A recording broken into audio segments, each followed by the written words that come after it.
अस्सलाम वालेकुम।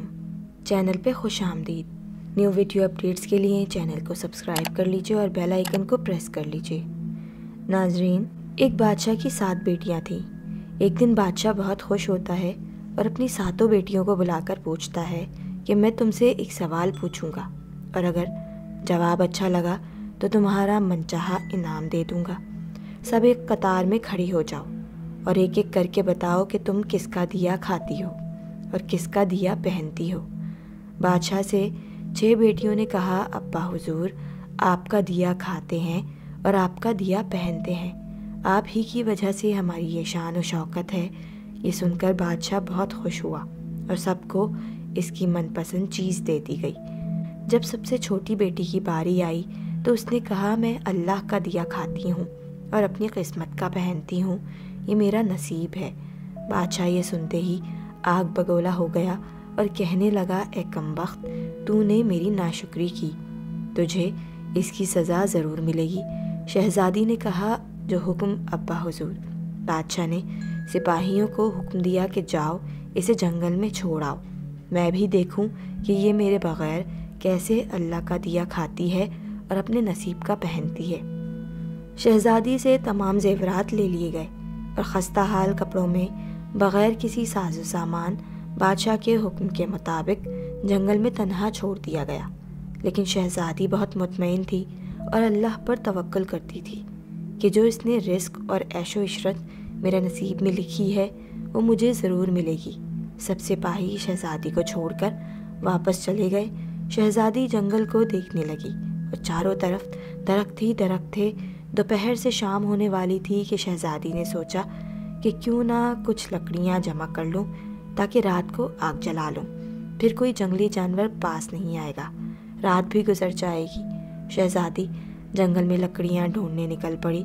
इसकी नज़र एक झोंपड़ी पर पड़ी जहाँ बाहर एक बकरी बंधी हुई थी और अंदर से खांसने की आवाज़ आ रही थी। पहले तो शहज़ादी बहुत ज़्यादा हैरान हुई कि इतनी वीरान जगह पर झोंपड़ी।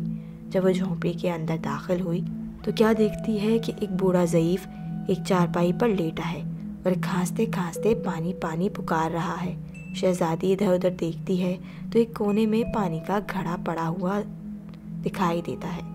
वो गिलास में पानी भरकर बूढ़े ज़ईफ़ को पिलाती है और झोंपड़ी की साफ़ सफाई करती है। इतने में बूढ़ा ज़ईफ़ शहज़ादी से पूछता है कि बेटी, तुम कौन हो और इतने बड़े जंगल में अकेली क्या कर रही हो। तब शहज़ादी इसे पूरा माजरा बताती है कि वो यहाँ तक कैसे पहुँची। बूढ़ा ज़ईफ़ इसे झोंपड़ी में ही रहने का बोलता है और कहता है कि मैं शहर में काम करता हूँ, सुबह शहर चला जाऊँगा और 8 दिन के बाद आऊँगा। तुम यहीं रहो और झोंपड़ी में खाने का सामान है और नदी के पास ही है, तुम वहाँ से घड़ा भर लिया करना। सुबह को बूढ़ा ज़ईफ़ काम पर चला जाता है और शहज़ादी यहाँ अकेली झोंपड़ी में साफ़ सफाई करके बकरी का दूध निकालती है। आधा अपने लिए रख लेती है और आधा बाहर एक कोने में बर्तन में डाल कर रख देती है कि रात को कोई जानवर भूखा प्यासा होगा तो पी लेगा, और ख़ुद अंदर आकर सो जाती है। सुबह सवेरे जब शहज़ादी उठती है तो क्या देखती है कि दूध का बर्तन खाली और पास एक लाल पड़ा है जो देखने में बहुत ही नायाब और कीमती मालूम होता है। पास ही सांप के निशान नज़र आते हैं। तब शहज़ादी को याद आता है कि बचपन में उसने सुना था कि जब कोई नायाब सांप बहुत खुश होता है तो एक ऐसा लाल उगलता है कि जिसकी कीमत हीरे जवाहरात से भी महंगी होती है। शहज़ादी बहुत हैरान होती है और दिल में सोचती है कि शायद सांप भूखा था, इसलिए वो दूध पीकर खुशी में लाल छोड़ गया। फिर वो लाल उठाकर अपने पास रख लेती है।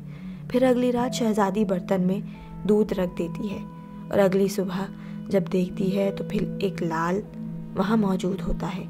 ऐसे ही करते करते 7 दिन गुजर जाते हैं और शहज़ादी के पास 7 लाल जमा हो जाते हैं और इस दिन बूढ़ा ज़ईफ़ भी आ जाता है। तब शहज़ादी उसे लाल दिखाती है और सारा वाक़या बताती है। बूढ़े ज़ईफ़ को 3 लाल दे देती है और कहती है कि शहर जाकर ये लाल बेच दो और आते वक्त अपने साथ महल बनाने वाले मज़दूर लेकर आना। बाकी 4 लाल शहज़ादी अपने गले में माला के तौर पर पहन लेती है और कुछ ही महीनों में जंगल में एक आलीशान महल तैयार हो जाता है जिसमें बूढ़ा ज़ईफ़ और शहज़ादी रहने लगते हैं। ऐसा खूबसूरत महल जिसमें आराइश, नौकर चाकर, दुनिया की तमाम नेमतें मौजूद होती हैं। शहज़ादी جنگل میں لکڑی کی فیکٹری لگا دیتی ہے جس میں غریب کام کرتے ہیں اور ان کی روزی روٹی چلتی رہتی ہے۔ دیکھتے ہی دیکھتے جنگل شہر نما بن جاتا ہے اور دور دور تک دھوم مچ جاتی ہے کہ شہزادی بہت ہی رحم دل ہے۔ یہ خبر ایسے ہی بادشاہ تک پہنچ جاتی ہے تو بادشاہ کے دل میں اشتیاق ہوتا ہے کہ دیکھو تو صحیح کون سے ملک کی شہزادی ہے جس کی اتنی تعریف ہے۔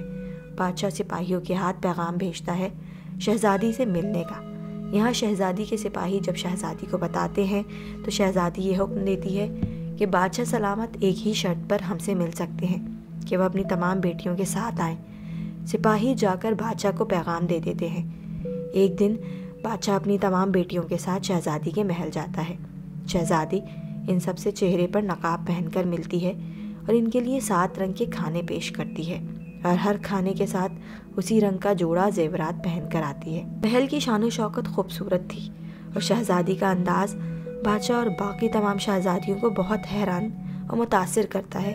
آخر میں بادشاہ شہزادی سے کہہ ہی دیتا ہے کہ تم میری بیٹی کی جگہ پر ہو اور میں بھی تمہارے کہنے پر اپنی تمام بیٹیوں کے ساتھ آیا ہوں، پھر ہم سے یہ پردہ کس لیے؟